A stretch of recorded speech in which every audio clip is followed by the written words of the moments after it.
art and sociology in college and transitioned into interior design after completely renovating her first home in the historic Field Club neighborhood. She spends her days attempting to train her adorable dog, Lisi, to not jump on every person she sees.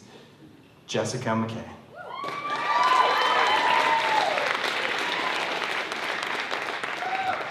Way too much pressure. All right, here we go. So I'm going to attempt to tell my version of Home Alone through the lens of interior design. And I kind of was like, they just leave their kids, so that's not really holiday vibe. So I went with a different way. I'm assuming there's like 17 other incarnations of Home Alone at this point. So I went with Home Alone 18, the artisanal, handcrafted, coming-of-age story about a young girl in search of her spirit animal. I got all the buzzwords in there, and I'm pretty pleased with that. I looked at Home Alone more of like a personal psyche. We're gonna get deep here, and less of somebody being like, where the fuck is my kid? So our story takes place in Omaha, Nebraska, because production value has skyrocketed, but production costs have stayed the same, so you get a good bang for your buck. We're on all the top 10 lists of movie making. It's in Dundee, and that looks like the Home Alone house. It really does, and I stopped it, and it was uncomfortable. So we start in the McAllister's living room. They're a couple of startup kids a couple of startup people with one kid. Obviously, everybody I know now is in a startup.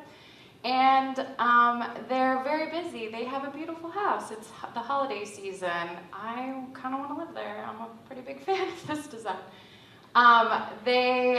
Again, it's the holiday season. They have a big holiday party to go to. They only have one child, so they're like trying to figure out who watches after my kid in my really cool house. And luckily, I practiced this at home. I think I was off, but luckily their nephews, Harry and Marv, are driving across country in their refurbished Airstream trailer. So they're like, sure, I will watch your child for you that night, but Harry and Marv are maybe like too cool for school. Like they probably started Christmas way before any of you guys started Christmas.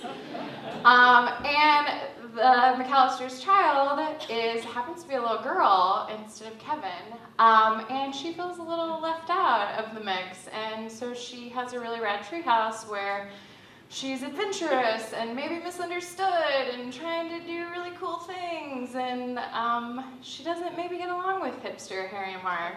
So now, in the not too distant future, maybe Omaha doesn't suck with transportation. So in her desire to feel connected to other people, she's like, screw you, Harry and Marv, I'm gonna take the terrible bus system that's not great to someplace in my neighborhood to meet people like me. It's a really like well-designed coffee shop. And it's still the holiday season, so she meets some like-minded, adolescents, I don't know, hanging out at the coffee shop. And they're like, well, maybe, Harry and Marv just don't, they don't get you, and all you gotta do is communicate. And at the end of the day, they all get back together in the McAllister house, and they have a really awesome Christmas party and, have a movie night in their indoor teepee, because who doesn't have an indoor teepee?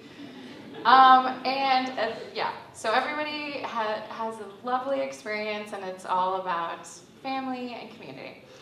So, I had a little bit of trouble because I couldn't be like, here's a chair and all of this stuff that's three-dimensional in what I work with. So I had to figure out how to use the 2D aspects of my design process to tell the story and let set design kind of be an additional character to the story. So in what I do on a daily basis, we have a design survey because we like to get to know our clients.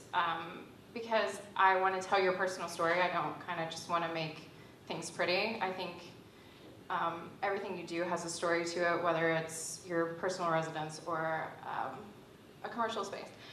And then talking about the slides, which Joe was way off, but number 6 had to be Harry and Marv. So I was like, how am I going to incorporate Harry and Marv? I'll just make them hipsters. Word, I'm done. And then number 10, I wanted Kevin or Emma to be like the makeup of all of these different parts. That's what Kevin was to me. So then I started looking at setting and comparing Home Alone to Home Alone 2, and setting is very important because for holidays, like we want the vibe of family and familiar and residence, but also this is cut off, but Home Alone 2 has Tim Curry, and I have a mad crush on Tim Curry, so I just gave it a pass. When I was looking at all of the set design for the original Home Alone, I was pretty impressed because over and over and over again, there was this red and green motif going through that was a subtle way to tell you it's the Christmas season. So I incorporated that. That does say collage of hipster shit. I mean, there's some beards up in this business. I'm totally down with beards, but we're all hipsters. We're here tonight. Let's just roll with it. But I wanted to give, I basically just Pinterest, mason jars. So I wanted to look at what was missing, and to me, what was missing from the original story is why can't the protagonist be a girl? Kevin from the first story is obviously very clever. He's coming up with these booby traps, this floor plan, and I wanted to tell that story in Emma's treehouse, this personal place she goes that she's very ahead of the game. And that to me was, there's no coincidence that these stories are being told. Like Emma Watson, who played Hermione and in this story, who's a strong girl protagonist, grew up to be an Ivy League educated, goodwill ambassador speaking about, women's issues. It's pretty dope. So, and then I have to, when I think about telling the stories of characters through interior design, I have to kind of pick out these pieces that identify with them.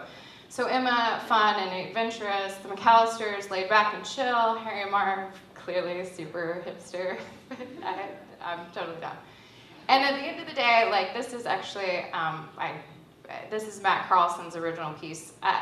The whole story was supposed to be fun and connectivity and how, we find who we are based on who we surround ourselves with, and that's more of the holiday spirit.